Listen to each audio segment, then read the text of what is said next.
Pinsan Kalyada.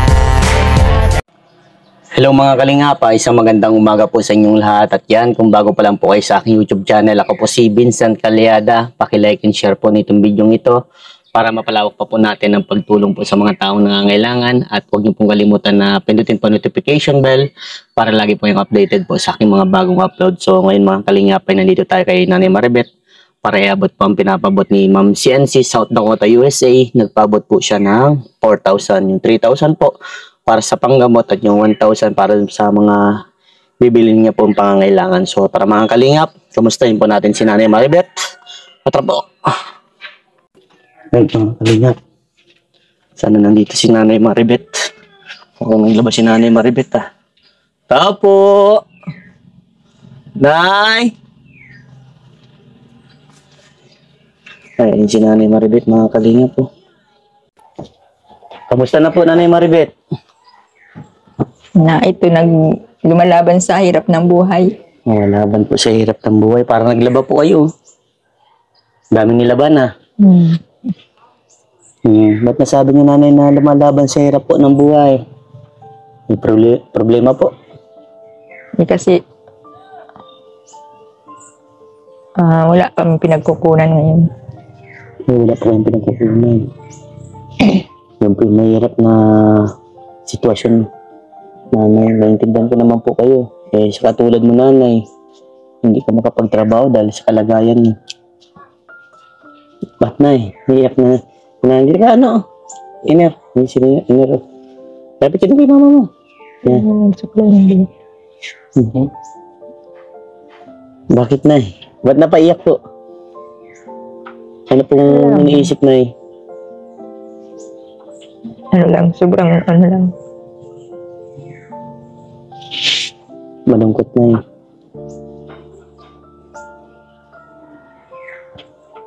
Sobrang problema ba?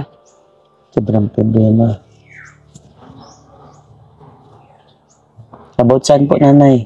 Baka meron po tayo may tulong Nay. Ang dami ng problema mo Nay ngayon.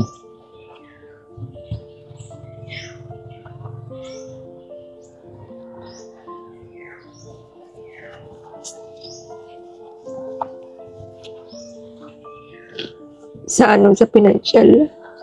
Sa financial po.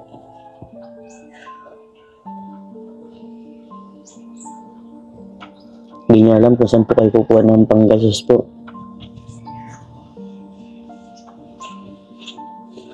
Ganun nga, Hiner, ay muntik ng ma-stroke.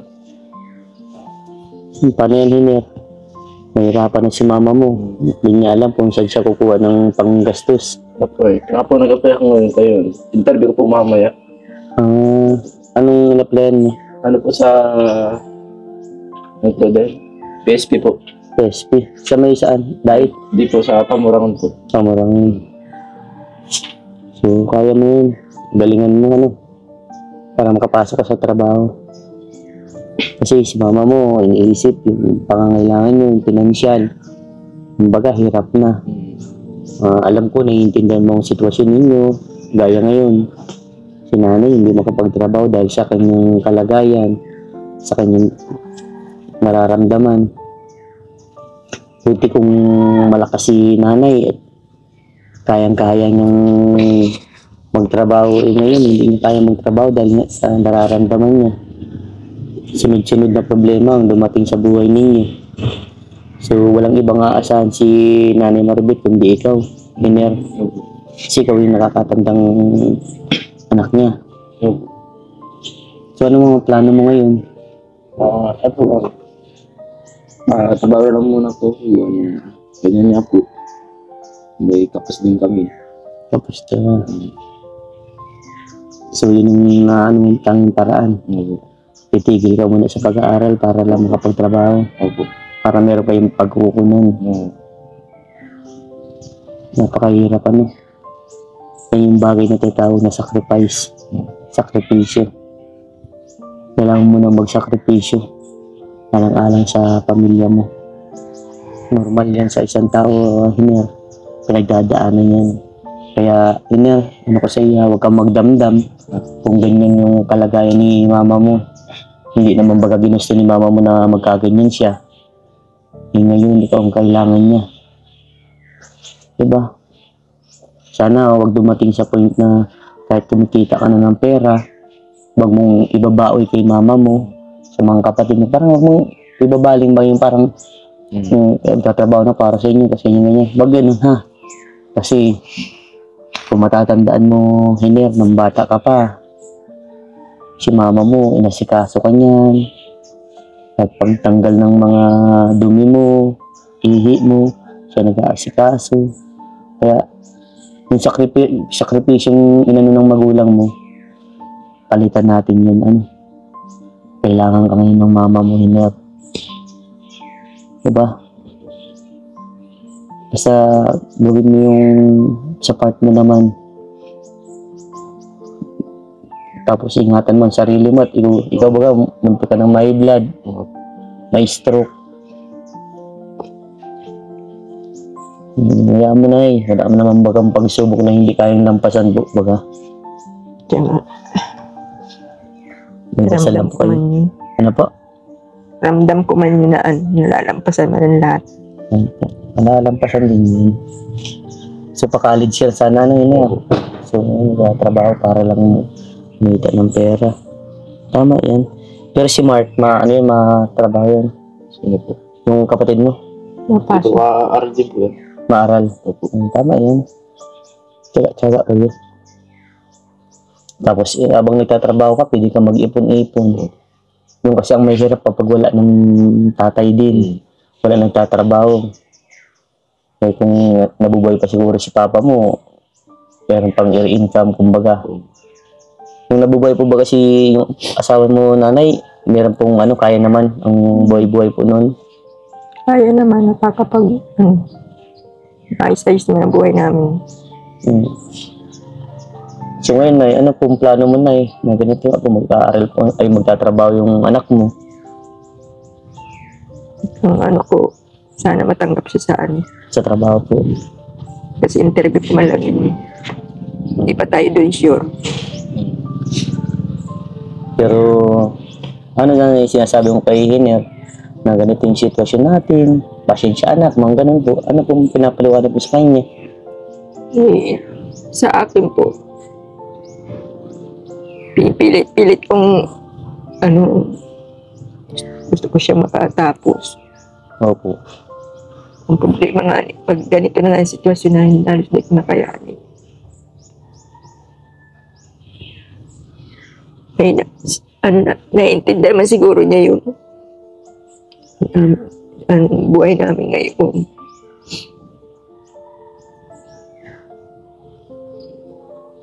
Ang bala ko sana, Vincent, ay magpatulong sa iyo. About saan po, nay?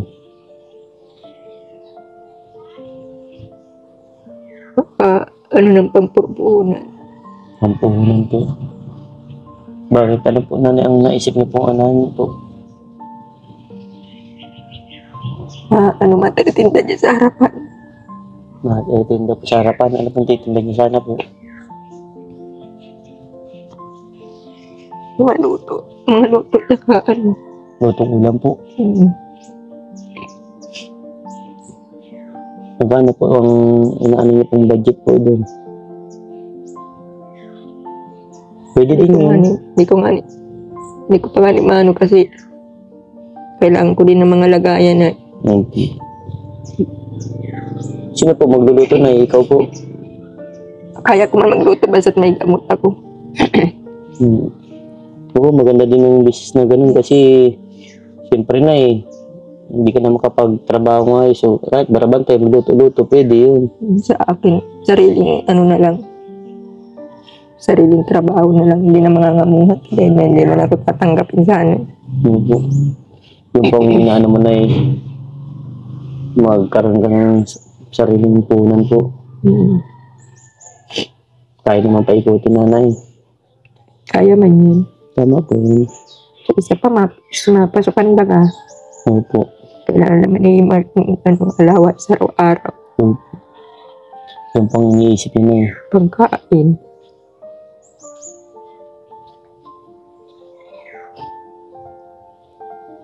oras ang interview mo, Hiner? Das po. Ay, alas 2 na hapon. Tinawagan ka na. Opo. Galingan mo lang. Kaya mo yan. Kakapasok ka dyan sa trabaho mo yun.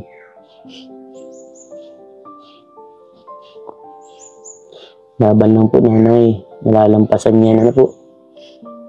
Dasal lang, dasal. Bibigay po yan sa'yo ni Lord.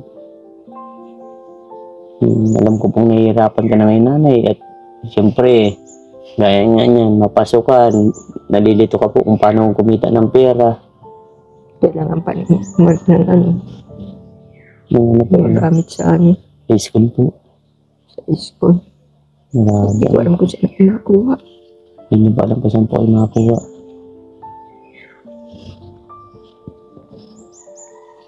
Yun po yung iniisip niyo po. Laban na iyak si nanay. Dadara ako.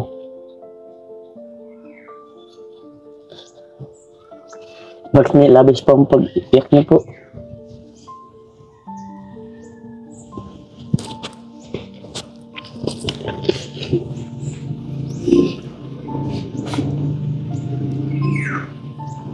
Yung ibang mong anak namin, yung mga asawa na yun, ayun na po.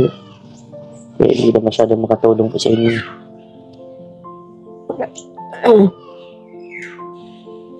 Wala man yung mga naitutulong sa akin. Wala pa may tutulong sa inyo po.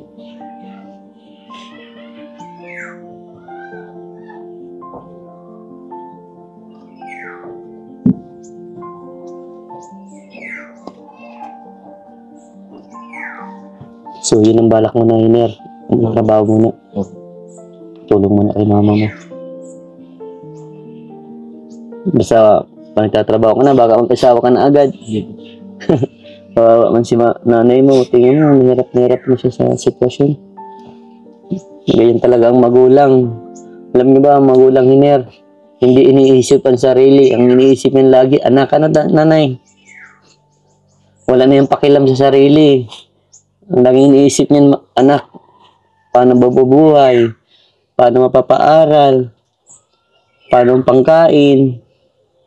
Yung pang-araw, daily life ang inaisip niya ni nanay, ano po? Ganyan talaga po ang magulang, nay. Sobra pa din ang iniisip ko.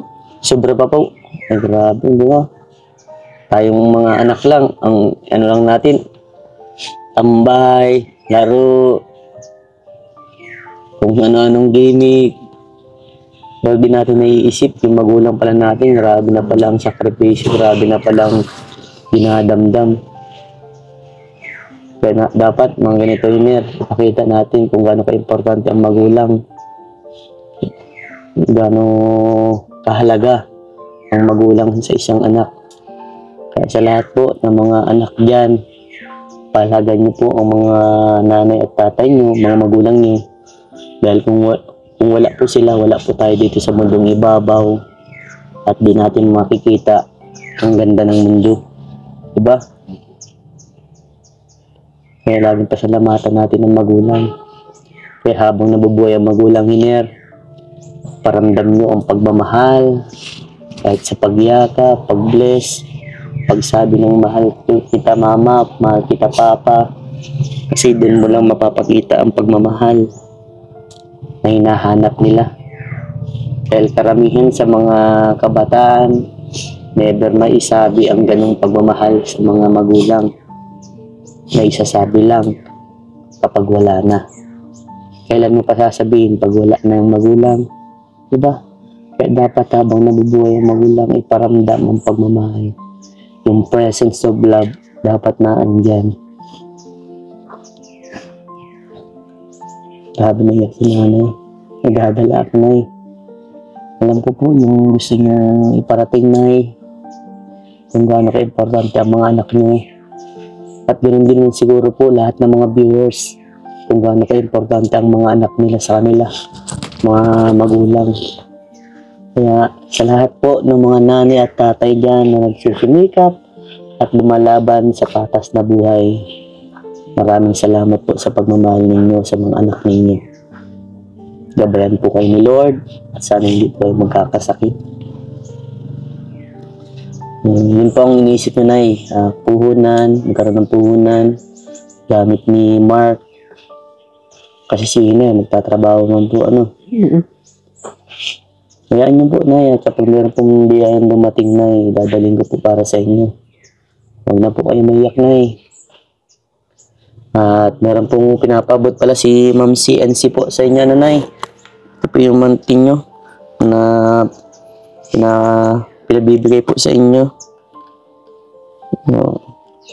Ay, tanggapin nyo po. Sa dalawa, tatlo, yan po, apat.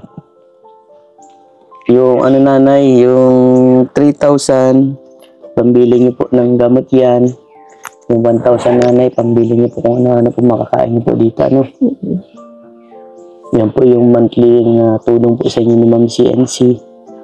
At yan, hangad ni Ma'am CNC na gumaling ka. Kumbaga, nasabing walang kagalingan yan, pero si Lord ang bahala po dyan. Maraming salamat, Vincent, at nandiyan ka para kami tulungan. Walang naman po, Nay. At kay Ma'am CNC na hindi nagsasawa sa amin.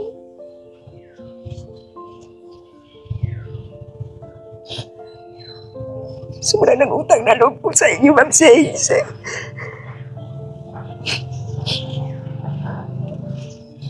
Sobrang kabutihan ng puso mo. Salamat po. Sobrang pasalamat ko sa iyo. Sa panahon ng ganito, ikaw po ang tumutulong sa amin.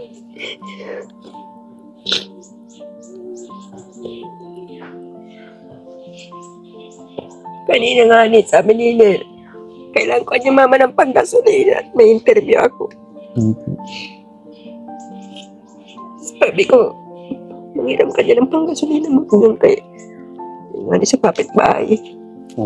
Baka meron sila. Bayaran na lang natin pagka nagkaroon tayo. Kasi kanina pa ako nag-iisip.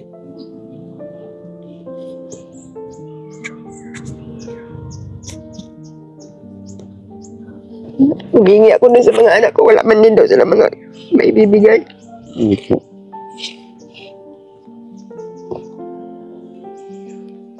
Ginawa ko na lang nag-pray ako dun sa loob. Sabi ko, datnan kami ng blessing mo, Lord, ng biyaya ko. Mabilis ang proseso ni Lord. Sabi ko, provide mo kami, Lord, ng pangailangan namin ngayon. Kasi, ikaw ang kalakasan ko, sabi ko. Salamat naman at tinugod niyan agad ang dalangin ko. Salamat sa iyo at kay Ma'am CNC na patuloy na sumusuport at tumutulong sa akin. Sana hindi kayo magsawa. Ano ka naman, Nay. Gagawin po namin ang best namin para makatulong po sa mga katulad niyo, Nanay. Yakapin mo, Hinel, si mama mo. I-comfort mo para mawala ang kanyang nararamdaman. Yan, paramdam niyo ang pagmamahal na. Dahil sabi ko, wala tayo dito sa mundong ibabaw kung wala ang ating magulang, respetuhin ang magulang. Nay, huwag na maiyak, Nay, ha? Basta kapag mayroon pong biyaya, dadaling ko na lang po dito, po. Alam niyo naman po, si Vincent Calyado talagang nagaling pa lang nga sa ligo, automatic na, Nay. Wala pang suklay, diretso agad sa pagtulong. Basta, Nay, ingatan ka po ni Lord. God bless po sa iyo, Nay, ha? Salamat. Maraming salamat sa inyong dalawa. Opo. At sana ay may mga mabuti pang kalooban dyan na nandang tumulong sa mga nangailangan. Sige po. At babay na po sa inyo, Nay. Babay na. Ano po?